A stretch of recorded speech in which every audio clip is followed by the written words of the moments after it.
Hello, good morning, नमस्कार। सभी का स्वागत है स्पिरिचुअलिटी मैटर्स अध्यात्म की और मेरे इस चैनल पे। आई होप सब अच्छा कर रहे होंगे अपनी लाइफ में, लाइफ को एंजॉय कर रहे होंगे, गीता सत्र का आनंद ले रहे होंगे और इस गीता ज्ञान से बहुत कुछ सीख रहे होंगे।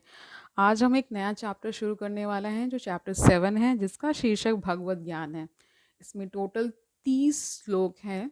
तो आज 3 श्लोक ले रहे हैं और फिर धीरे धीरे ये क्रम आगे बढ़ेगा। तो लेट्स गेट स्टार्टेड। आज का सेशन शुरू करते हैं। ठीक है, पहला श्लोक देखिए। इसमें क्या कह रहे हैं? श्री भगवान कह रहे हैं, क्या कह रहे हैं? श्री भगवान उवाच मयि आसक्त मनः पार्थ योगम युञ्जन मत आश्रयः असंशयं समग्रम माम यथा ज्ञास्यसि तत् शृणु। शृणु का अर्थ होता है सुनो।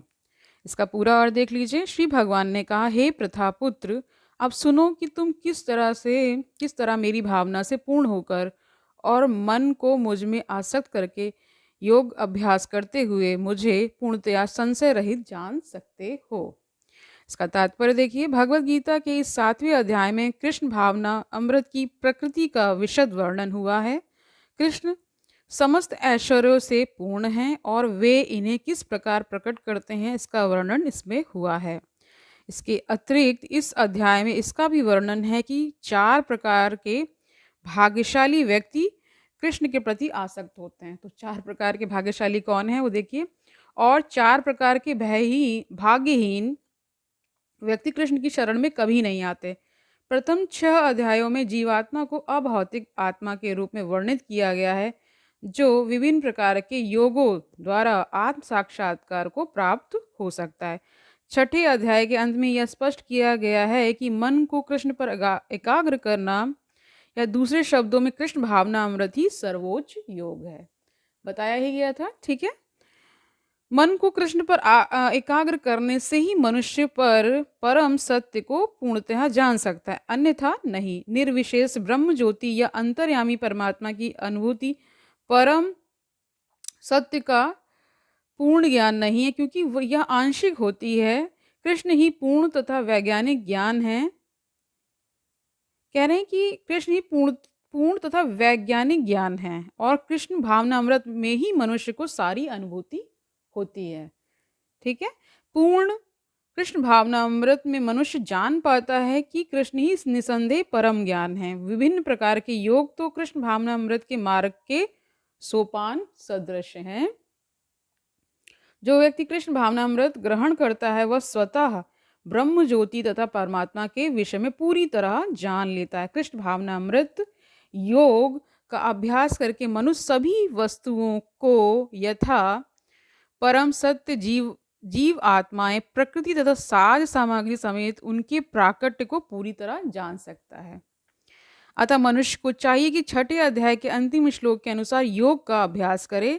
परमेश्वर कृष्ण पर ध्यान की एकाग्रता को नवधा भक्ति के द्वारा संभव बनाया जाता है, जिसमें श्रवणम अग्रणी एवं सबसे महत्वपूर्ण है। अतः भगवान अर्जुन से कहते हैं कि क्या कहते हैं? मुझसे सुनो, मतलब मुझे सुन लो। ठीक है, कृष्ण से बढ़कर कोई प्रमाण नहीं। अतः उनसे सुनने का जिसे सौभाग्य प्राप्त होता है वह पूर्णतः कृष्ण भावना भावित हो जाता है। अतः मनुष्य को या तो साक्षात कृष्ण से या कृष्ण के शुद्ध भक्त से सीखना चाहिए, ना कि अपनी शिक्षा का अभिमान करने वाले अभक्त से। परम सत्य श्री भगवान कृष्ण को जानने की विधि का वर्णन श्री मद्भागवत के प्रथम स्कंद के 2 अध्याय में इस प्रकार हुआ है। तो क्या कहा गया है वो देखिए। वैदिक साहित्य से श्री कृष्ण के विषय में सुनना या भगवत गीता के से साक्षात उन्हीं से सुनना अपने आप में पुण्य कर्म है। और जो प्रत्येक हृदय में वास करने वाले भगवान कृष्ण के विषय में सुनता है उसके लिए वे सुवेक्षु मित्र की भांति कार्य करते हैं। यानी भगवान स्वयं क्या हो जाते हैं? मित्र बन जाते हैं ना। और जो भक्त निरंतर उनका श्रवण करता है उसे वे शुद्ध कर देते हैं। इस प्रकार भक्त अपने सुप्त दिव्य ज्ञान को फिर से पा लेता है। ज्यों ज्यों वह भागवत तथा भक्तों से कृष्ण के विषय में अधिकाधिक सुनता है, त्यों त्यों वह भगवत भक्ति में स्थिर होता जाता है। ठीक, समझ गए? भक्ति के विकसित होने पर वह रजो तथा तमो गुणों से मुक्त हो जाता है और इस प्रकार भौतिक काम तथा लोभ कम हो जाते हैं। यानी इस प्रकार के जो विकार हैं वो कम होने लगते हैं। जब ये कल्मश दूर हो जाते हैं तो भक्त सत्वगुण में स्थिर हो जाता है, भक्ति के द्वारा स्फूर्ति प्राप्त करता है और भगवत तत्व को पूरी तरह जान लेता है। भक्ति योग भौतिक मोह की कठिन ग्रंथि को भेदता है और भक्त को असंशयम समग्रम अर्थात परम सत्य श्री भगवान को समझने की अवस्था को प्राप्त कराता है। मतलब ये भक्ति के लिए ही बोला गया है ना। अतः श्री कृष्ण से या कृष्ण भावना भावित भक्तों के मुखों से सुनकर ही कृष्णत्व को जाना जा सकता है। ठीक है, समझिए। दूसरा श्लोक देखिए, ज्ञानम ते अहम सविज्ञानम इदम वक्ष्यामि अशेषतः यत् ज्ञात्वा इह भूया अन्यत् ज्ञातव्यम अवशिष्यते। अवशिष्यते का अर्थ होता है शेष रहता है ना। ओके, इसका पूरा अर्थ देखिए, अब मैं तुमसे पूर्ण रूप से व्यवहारिक तथा दिव्य ज्ञान कहूंगा, इसे जान लेने पर तुम्हें जानने के लिए और कुछ भी शेष नहीं रहेगा। ठीक है, अब इसका तात्पर्य देखिए, पूर्ण ज्ञान में प्रत्येक जगत, इसके पीछे काम करने वाला आत्मा तथा इन दोनों के उद्गम सम्मिलित हैं। यह दिव्य ज्ञान है। भगवान क्या कर रहे हैं? भगवान उपर्युक्त ज्ञान पद्धति बताना चाहते हैं क्योंकि अर्जुन उनका विश्वास भक्त तथा मित्र है। चतुर्थ अध्याय के प्रारंभ में इसकी व्याख्या भगवान कृष्ण ने की और उसी की पुष्टि यहाँ पर हो रही है। भगवत भक्त द्वारा पूर्ण ज्ञान का लाभ भगवान से प्रारंभ होने वाली गुरु परंपरा से ही किया जा सकता है। अतः मनुष्य को इतना बुद्धिमान तो होना ही चाहिए कि वह समस्त ज्ञान के उद्गम को जान सके जो समस्त कारणों का कारण है।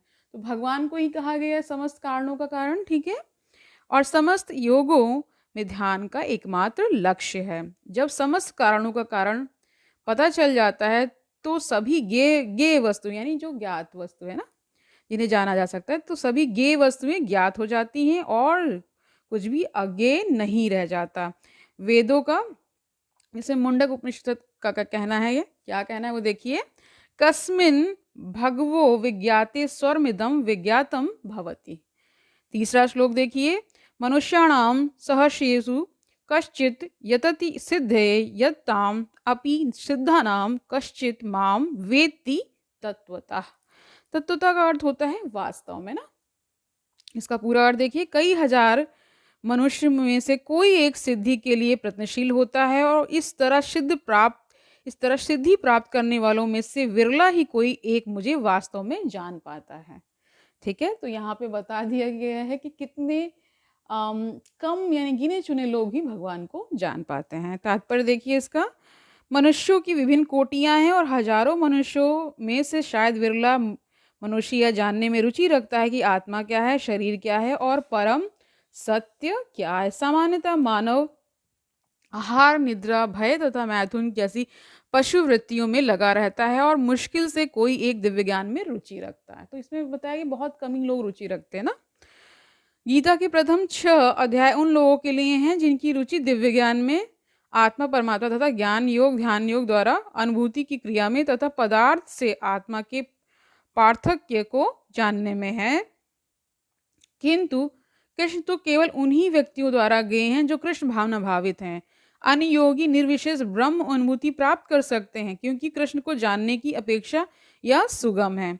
कृष्ण परम पुरुष हैं किंतु साथ ही वे ब्रह्म तथा परमात्मा ज्ञान से परे हैं। योगी तथा ज्ञानी जन कृष्ण को नहीं समझ पाते। यद्यपि महानतम निर्विशेषवादी यानी मायावादी शंकराचार्य ने अपने गीता भाष्य में स्वीकार किया है कि कृष्ण भगवान हैं, किंतु उनके अनुयायी इसे स्वीकार नहीं करते क्योंकि भले ही किसी को निर्विशेष ब्रह्म की दिव्य अनुभूति क्यों न हो, कृष्ण को जान पाना अत्यंत कठिन है।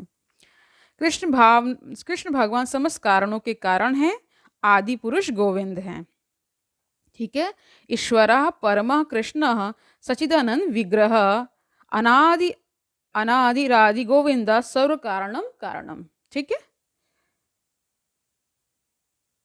अभक्तों के लिए उन्हें जान पाना अत्यंत कठिन है। यानी जो भक्त नहीं है तो उन्हें नहीं जान पाते, उन्हें क्या समझ लेते हैं, साधारण पुरुष समझ लेते हैं जो अभक्त हैं। लेकिन भक्तजन सब जानते हैं क्योंकि उनको पता है कि कौन है श्री भगवान। ठीक है, यद्यपि अभक्त गण या घोषित करते हैं कि भक्ति का मार्ग सुगम है, किंतु वे इस पर चलते नहीं। यदि भक्ति मार्ग इतना सुगम है जितना अभक्त गण कहते हैं, तो फिर वे कठिन मार्ग को क्यों ग्रहण करते हैं? वास्तव में भक्ति मार्ग सुगम नहीं है। भक्ति के ज्ञान से ही ज्ञान कह रहे हैं, भक्ति के ज्ञान से हीन अनधिकारी लोगों द्वारा ग्रहण किया जाने वाला तथाकथित भक्ति मार्ग भले ही सुगम हो, किंतु जब विधि विधानों के अनुसार दृढ़तापूर्वक इसका अभ्यास किया जाता है तो मीमांसक तथा दार्शनिक इस मार्ग से गुमराह हो जाते हैं। ठीक है। श्रील रूप गोविंद अपनी कृति भक्ति रसामृत सिंधु में लिखते हैं, क्या लिख रहे हैं? वह भगवत भक्ति जो उपनिषदों, पुराणों तथा नारद पंचरात्र जैसे प्रमाणिक वैदिक ग्रंथों की अवहेलना करती है, समाज में व्यर्थ ही अव्यवस्था फैलाने वाली है। ब्रह्मवेत्ता, निर्विशेषवादी या परमात्मा वेत्ता यानी परमात्मा की एक तरह से जानकारी देने वाले या उनके ऊपर भाष्य ये सब लिखने वाले, उन्हीं को बोलते हैं परमात्मा वेत्ता। योगी भगवान श्री कृष्ण का यशोदानंदन या पार्थ सारथी के रूप में कभी नहीं समझ सकते। कभी कभी बड़े बड़े देवता भी कृष्ण के विषय में भ्रमित हो जाते हैं। क्या बता रहे हैं? मुह्यंति यत सूर्यः माम तु वेद न कश्चन। भगवान कहते हैं कोई भी मुझे उस रूप में तत्वता नहीं जानता जैसा मैं हूं, और यदि कोई जानता है स महात्मा सुदुर्लभा। ठीक है, तो ऐसा महात्मा विरला होता है। अतः भगवान की भक्ति किए बिना कोई भगवान को तत्वता नहीं जान पाता, भले ही वह महान व्यक्ति या कौन हो, विद्वान हो, दार्शनिक क्यों ना हो। केवल शुद्ध भक्त ही कृष्ण के अचिंत्य गुणों को सब कारणों के कारण के रूप में, उनकी सर्वशक्ति मत्ता तथा ऐश्वर्य, उनकी संपत्ति, यश, बल, सौंदर्य, ज्ञान तथा वैराग्य के विषय में कुछ कुछ जान सकता है, क्योंकि कृष्ण अपने भक्तों पर दयालु होते हैं। ब्रह्म साक्षात्कार की वे पराकाष्ठा हैं और केवल भक्तगण ही उन्हें तत्वता जान सकते हैं। अतएव भक्ति रसामृत सिंधु में कहा गया है, क्या कहा गया है? कुंठित इंद्रियों के द्वारा कृष्ण को तत्वता नहीं समझा जा सकता, किंतु भक्तों द्वारा की गई अपनी दिव्य सेवा से प्रसन्न होकर वे भक्तों को आत्म तत्व प्रकाशित करते हैं। तो ये भगवान के लिए कहा जा रहा है कि जो उनके भक्त होते हैं और जब भक्त पर भगवान कृपा करते हैं तभी वो उनके बारे में जान पाते हैं। तो आज के लिए इतना ही रखते हैं। ठीक है, आज के पूरे सेशन से हमने क्या जाना है कि जो कृष्ण के भक्त हैं और जो अभक्त हैं, यानी जो भक्त नहीं हैं, उनमें क्या अंतर बता दिया गया है कि उनके बारे में कौन जान पाते हैं? जो उनके भक्त हैं, जो उनके भक्ति के रस में डूबे हुए होते हैं, वही श्री भगवान को जान पाते। अन्यथा कोई भी ब्रह्मवेत्ता या कोई और जानकारी, कोई और विद्वता रखने वाला इंसान या व्यक्ति नहीं जान पाता है। ठीक है, तो और भक्ति को यहाँ पे थोड़ा सा स्टार्टिंग में तो इजी बताया था, यहाँ पे क्या बताया गया कि कई बार क्या है, उसके जो नियम पालन करने में कई लोग चूक जाते हैं और वहाँ फिर क्या होता है, फिर आपको ज़ीरो से स्टार्ट करना होता है। इसीलिए बोलते हैं कि यहाँ पे भी कई लोग क्या शुरुआत तो कर देते हैं, बट क्या होता है बीच में छोड़कर चले जाते हैं। इस तरह से उनमें क्या हो जाता है, एक तरह से अविश्वास मन में आ जाता है, इसलिए फिर इस तरह से चीज़ें हो जाती हैं। तो आज के लिए इतना ही रखते हैं, कल मिलते हैं। तब तक आनंद से रहिए, सुखपूर्वक अपना जीवन व्यतीत करिए, दूसरों को सुख दीजिए, इस संसार में पॉजिटिविटी को फैलाइए, और ये याद रखिए कि कोई आपको कहाँ से देख रहा है, ऊपर से कहीं भी मान लीजिए, क्योंकि वो सब सर्वत्र व्याप है। ऊपर इसलिए कह देते हैं, जैसे कहते हैं ना कैमरा, आजकल सीसीटीवी का ज़माना है, तो उसमें कहते हैं ऊपर देखिए। तो वैसे ही एक जो इस संसार से भी ऊपर जो बहुत बड़ी सत्ता है, जो इस पूरे चराचर जगत को चला रही है, वो क्या है, उसकी नज़र सब पर है। हर एक पल में कह सकते हैं, हर एक पल आपका चेक हो रहा है, आपका एक एक कर्म कहीं नोट हो रहा है। ठीक है, ये नोट करने का संबंध ये है यहाँ पे, इसको इस तरह से लीजिए कि जैसे जो भी आप कर्म कर रहे हैं वो रिकॉर्ड होता है, क्योंकि जो चीज़ आप यहाँ एनर्जी दे रहे हैं वही तो वापस आएगी ना। आपने कोई बुरा कर्म किया तो फिर उसका फल तो बुरा ही आएगा ना। इसलिए कहते हैं कि मैंने पहले भी समझाया है, हर एक कर्म की चेकिंग करते हुए चलिए। कोई भी कर्म ऐसा नहीं होना है जो दूसरों को हर्ट करे या समाज में या पूरे जो इस जगत में क्या फैलाए, वैमनस फैलाए, यानी कि मधुरता ही क्या करना है, फैलानी है। कोई भेदभाव, कोई भी किसी भी प्रकार का जो भी विकार हैं उनको नहीं आपको रेडिएट करना है, ऐसी वाइब्रेशंस नहीं भेजनी है। हमेशा क्या करना है, पॉजिटिव रहना है और पॉजिटिव वाइब्रेशंस को ही भेजना है। कल मिलते हैं, ठीक है। हरिओम तत्सत।